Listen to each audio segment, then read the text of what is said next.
Namaskar. Developments under Nehru's leadership 1947 to 1964. Jawaharlal Nehru, as the first Prime Minister of independent India, along with other leaders, laid the foundation of a new India. The period between India's independence and the death of Nehru in May 1964 has been often termed as Nehruvian era due to the Nehru's influence on almost all aspects of decisions taken in India during that time. Nehru was influenced by many streams of thought, some imported from his association with Europe and some imbibed from his close association with Gandhi. Besides what he perceived in the nation on his tours across its regions. As a result, he enunciated a framework of democracy committed to secularism, socialist approach, and social justice. Besides the creation of an institution based for speedy development of the country, not only large but marked by huge diversity, he never forgot the idea of keeping the country united. He tried his best to arouse in his people an awareness of the need for social concern for the poor and the marginalized and a respect for democratic values. Nehru is noted for having tried to impart modern values and ways of thinking that were adapted to Indian conditions. He was committed to carry India into an age of scientific discovery and technological development. A brief history of different events and aspects of the Nehruvian period follows political developments. In the first general elections in 1952, the Congress won a huge majority and formed the government at the center headed by the Jawaharlal Nehru. Rajendra Prasad was elected president by the Electoral College of the first Parliament of India. Nehru led the Congress to major election victories in 1957-1962, though the winning majority was reduced towards the end. Parliament in this period legislated various noteworthy laws that were directed towards social change and equity. These aspects are debate over national language. At the time of independence, there were 11 major languages in India, each spoken by more than a million people. In colonial India, English was used as the official language, but with the attainment of independence, the question arose about having a national or official language replacing English. Gandhi had recommended the use of Hindustani as the national language of the country for the sake of national integration. Nehru too acknowledged the potential of Hindustani not to Sanskritize, not to Persianize, to become the national language. On the whole, the idea of Hindi as a national language was not appreciated by the non-Hindi speaking or southern and eastern regions of India. In the wake of serious resistance, the Language Committee of Constitution Assembly came up with a compromise formula. The committee decided that the Hindi in Devanagari script was to be the official language, but transition to Hindi would be gradual. For the first 15 years, English would continue to be used for all official purposes, and each province could choose one of the official languages or one of the regional languages for official work within the province, which were to be listed in the 18th schedule of the constitution, thus by referring to Hindi as the official language rather than national, and the committee hoped to placate the opposition. The language issue was further clarified by Parliament in 1963 through the Official Languages Act, which stated that the Hindi was to become the official language in India from 1965, but as a concession to the non-Hindi speakers, English was accorded the status of associate additional official language. Despite this, among non-Hindi speakers, especially in South India, the resentment against Hindi continued, and in late 1964 and in early 1965, violent demonstrations erupted over the language issue. The Official Language Amendment Act of 1967 provided a bilingual English-Hindi solution for any official communication between the center and the states, and gave a concession to the diverse multiplicity of languages by recognizing regional languages in provincial administration and in public service examinations.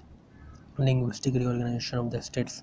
The demand for reorganization of the states on the basis of language was an outcome of linguistic pluralism in India. The demand surfaced immediately after independence. The boundaries of provinces in pre-independent India were the outcome of the British conquest of India. The state boundaries were drawn either for administrative convenience or simply coincided with the territories annexed by the British government or the authorities ruled by the princely estates. The Congress in its 20 session in Nagpur had made efforts to recognize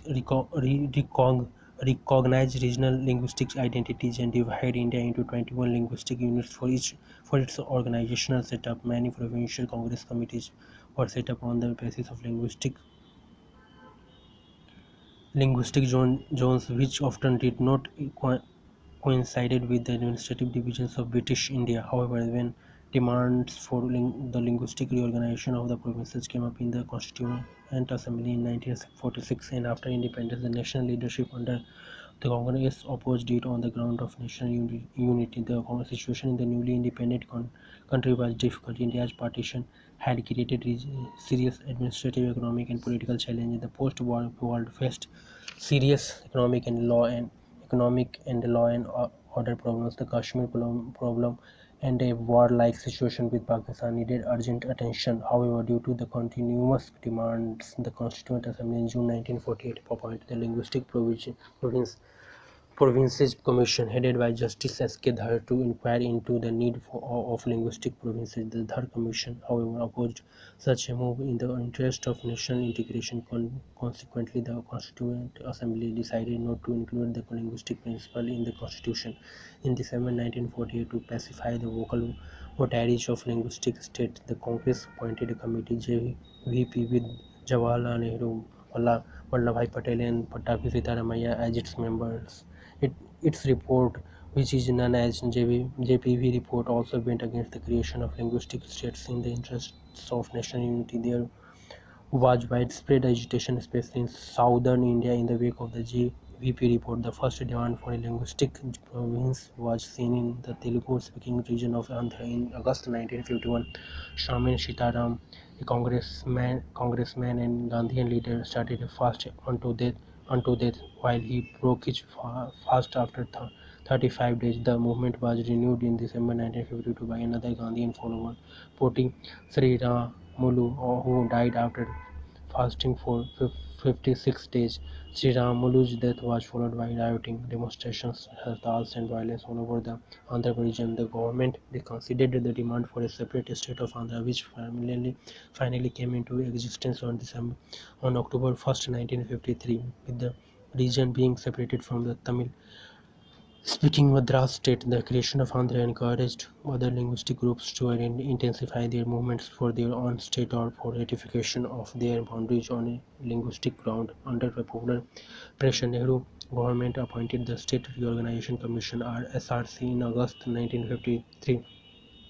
The commission, comprising Justice Fazl Ali, K.M. Panikar, and Hridayanand Kunjru as members, submitted its report in October 1955. Its recommendations were accepted with some modifications and implemented quickly.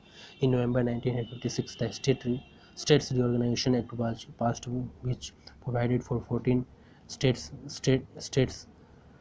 and 6 centrally administered territories, but many of these states still contained sizable linguistic minorities and regional economic disparities. The Telangana region of Hyderabad state was merged into Andhra. Kerala was formed by merging the Malabar district of the old Madras Presidency with Travancore, Cochin. Bombay state was enlarged further by merging the states of Kutch and Saurashtra and the Maratha-speaking regions of Hyderabad state. The Mysore state was enlarged by adding Kannada-speaking areas of the adjoining states Bombay, Madras, Hyderabad, and Coorg. As the SRC had opposed the splitting of Bombay and Punjab, a widespread rioting broke out in January 1956 in Bombay city. The government finally agreed in May 1960 to bifurcate the state of Bombay into Maharashtra and Gujarat, with Bombay city being included in Maharashtra and Ahmedabad being made the capital of Gujarat. The Nagas, the first to raise issue of ethnic identity, forced the government of India to concede to demand for a separate state of Nagaland in 1960, inaugurated in 1963. Indian exception to the linguistic principle in 1956, the states of PPSU was merged with Punjab. Punjab remained a trilingual state having three language speakers: Punjabi, Hindi, and Pahari. The demand for a separate Punjabi speaking state assumed communal overtones because of the Sikh and Hindu Hindu communalists. The problem remained unsolved in Nehru's time. It was to be addressed later by Indira Gandhi. Over the years since then, many new states have been formed, not necessarily along linguistic lines. Growth of all other political parties, though through the 1950s and 1960s, the Congress Party ruled it the center, and in most of the states, the people voted for the Congress mainly because they saw it as the legatee of the 14 of the freedom struggle, and because its leaders were perceived to be individuals of character and integrity. Perhaps the first time people exercised their right of choice for a party other than the Congress was when they voted the communists into power in Kerala in 1957. Then in 1963, three notable opponents of the Congress were elected to the Lok Sabha, namely the socialist Ram Manohar Lohia, the liberal M.R. Masani, and the Gandhian Acharya Kripalani. All this signified that the people of India were getting well acquainted with the merge of democracy. The period also saw the start and the growth of political parties other than the Congress and the Communist Party of India, and notable changes within the communist groups. The Socialist Party, formed in 1934 as Congress Socialist Party (SP) with its own constitution, membership, discipline, and ideology, it remained within the Congress Party till March 1948. Their dissociation as a protest against the Congress move towards the right and its growing authoritarian tendencies was announced at a meeting in Nasik on March 28, 1948. In September 1952, the CSP merged with the Kisan Mazdoor Praja Party (KMPP) to form a new party, Praja Socialist Party (PSP). Praja Socialist Party. In September 1952, the Socialist Party and the KMPP merged to form Praja Socialist Party (PSP) with J.B. Kripalani as the chairman and Ashok Mehta as the general secretary. With the merger, it became the largest opposition party to the Congress with all India presence, but the party could not remain its cohesion for long. In June 1953, at the party's Betul conference, Ashok Mehta called for support to the ruling party as he believed that in a backward country like India, the crucial task was economic development, a common challenge for all political parties. Mehta's thesis was rejected by the rest of the party, which accepted Ram Manohar Lohia's approach. Lohia believed in a position of equidistance from both the Congress and the Communists and supported the organization of militant mass movements. Lohia and his group left the PSP at the end of 1955, while Acharya Narendra Dev died in 1956. Jayaprakash Narayan in 1954 announced that he would dedicate his life to Bhudan and other constructive activities. In 1957, after the general elections, Jayaprakash Narayan left active politics, declaring that party politics was not suitable for India and campaigned for party-less democracy. Kripalani in 1960 left the party too, and 3 years later, Ashok Mehta agreed to become the deputy chairman of the planning commission. Ashok Mehta joined the Congress party with almost one-third of PSP cadres with him. Lohia formed the Socialist Party, which in 1964 merged with the PSP to form the Samyukta or United Socialist Party (SPP). In 1965, the party split again. The Lohia's group kept the SSP level, while his critics started a fresh PSP, the Communist Party. In the period following independence, the official stand taken by the Communist Party of India towards the changing socio-political dynamics went through alterations. It first accepted India's independent foreign policy, though it still considered the government to be an agent of imperialism. It later went on to accept India had become a sovereign republic, but also felt its policies were pro-capitalist and anti-people. The Communists would offer a democratic front to replace the Congress Party in 1958. At its Amritsar meeting, the party declared that it was possible to advance to socialism through peaceful and parliamentary means. As if the party came to power, it would grant full civil liberties, including the right to oppose the socialist government, the socialist system through constitutional mechanisms. Then in 1961, at the Vijayawada, it was decided to follow a policy of struggle as well as unity towards Congress.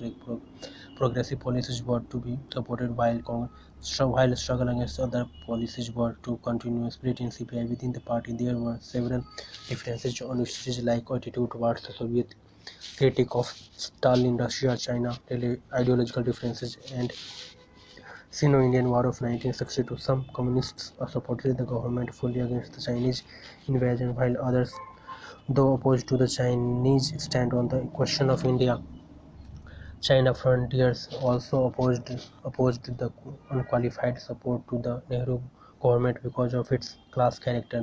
The Sino-Soviet ideological split also witnessed a great deal of resonance on the Indian communists, many sympathetic to the Chinese position. In fact, the Chinese call, which asked the revolutionary elements in the communist parties of the world to distance themselves from those supporting the revisionist Soviet line had great influence on the Indian Communists. In 1964, the party got divided into CPI representing the earlier right and centrist turns and CPM or the Communist Party Marxist representing the earlier left strand. The CPM believed that the Indian state was being ruled by big bourgeoisie who collaborated with foreign finance capital and hence have to be destroyed. They had contempt for Indian constitution as they thought it to be the anti-democratic and hence did not believe in peaceful and parliamentary means for them.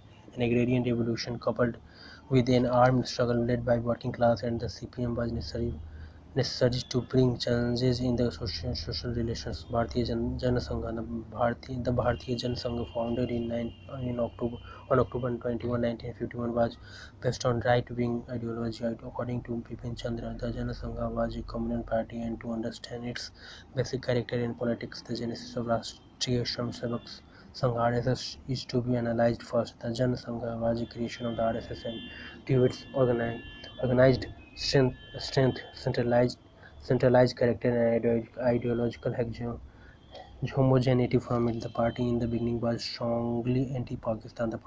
The propagation of Bharatiya culture and the establishment of Bharatiya nationalism were its core agenda, and it gave the slogan of one country, one culture, one nation. Similarly, it took a strident stand in favor of Sanskritized Hindi as an official link language of India. In 1965, it gave up this demand in view of expansion of party in non-Hindi belt and accepted the decision to retain English along with Hindi so long as the non-Hindi states wanted this.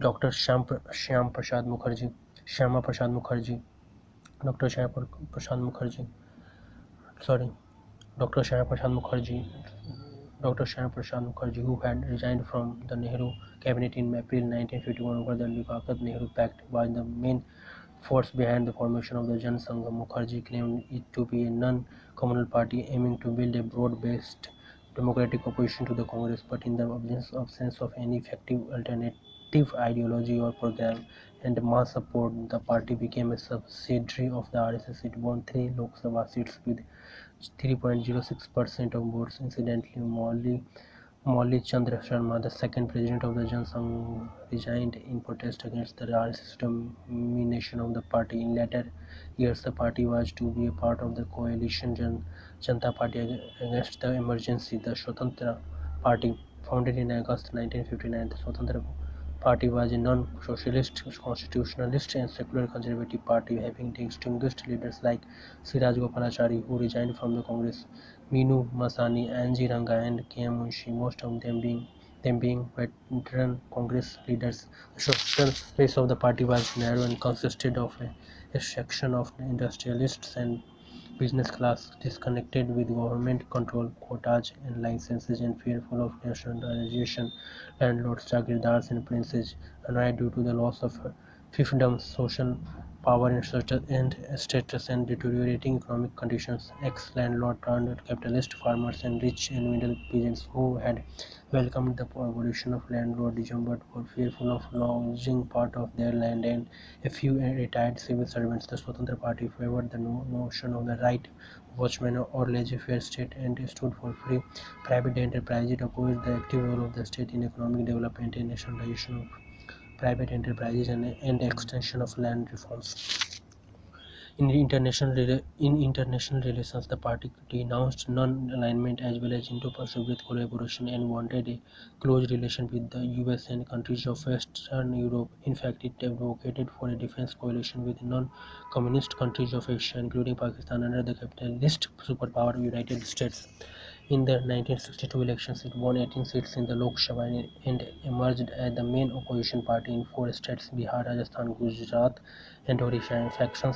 Defections and death of C. Rajagopalachari in 1967 proved detrimental to the Swatantra Party. Most of the party leaders joined the Bharatiya Lok Dal in 1974, while a small group led by Mashani tried to survive the party. Communal and regional parties in the Hindu Mahasabha, which was founded in 1915, it Haridwar by Madan Mohan Malviya gradually disappeared from the political scene after 1952 and lost its support base to the Bharatiya Jana Sangha, the Muslim League, owing to its association with the demand for Pakistan-led government, and many of its leaders joined the Congress party and other parties. Later, it revived in parts of Tamil Nadu and in Kerala and was to become coalition partners of the Congress, CPI, and CPM in coming years. The Akali Dal gave way to Shiromani Akali Dal and remained limited to Punjab. The other regional parties which came into prominence were the DMK Tamil Nadu and the Jammu and Kashmir National Conference (J&K), Jharkhand Party in the undivided Bihar, Ganatantra Parishad Odisha, All Parties Hill Leaders Conference Assam, Scheduled Castes Federation Maharashtra, etc. Forward Bloc West Bengal, and Peasants and Workers Party Maharashtra were parties inclined towards left ideology but restricted to only one state and an undemocratic deed. In 1957, the Congress party faced an unexpected defeat in the state of Kerala when the CPI emerged as the largest single party in the Legislative Assembly. EMS Namboodiripad formed the government with the support of some independents. It was perhaps the first time that a communist government was formed on the basis of democratic elections. Trouble began with the introduction of Education Bill, which was in actuality a progressive measure. It was vehemently opposed by the Catholic Church in the state, which ran several educational institutions and saw the bill as an encroachment on its power. Seeing in this situation an opportunity, the local Congress party members who had lost in the elections organized a statewide protests. There were strikes as well. The government resorted to lathi charges and firing. Several of his prisoners were jailed. Nehru, though he had little objection to the education bill, maintained a neutral point in public. He admonished the state government for its excessive use of force, even as he tried to rein in the Congress workers, but he failed to change anything on the ground. In the end, he succumbed to pressure from within and outside his party and advised the dismissal of the EMS. Sorry. In the end, to he succumbed to pressure from within and outside his party and advised the dismissal of the EMS government and imposition of president's rule in Kerala in July 1959. A democratically elected government was thus for the first time in independent India dismissed under emergency powers. धन्यवाद. Thank you so much.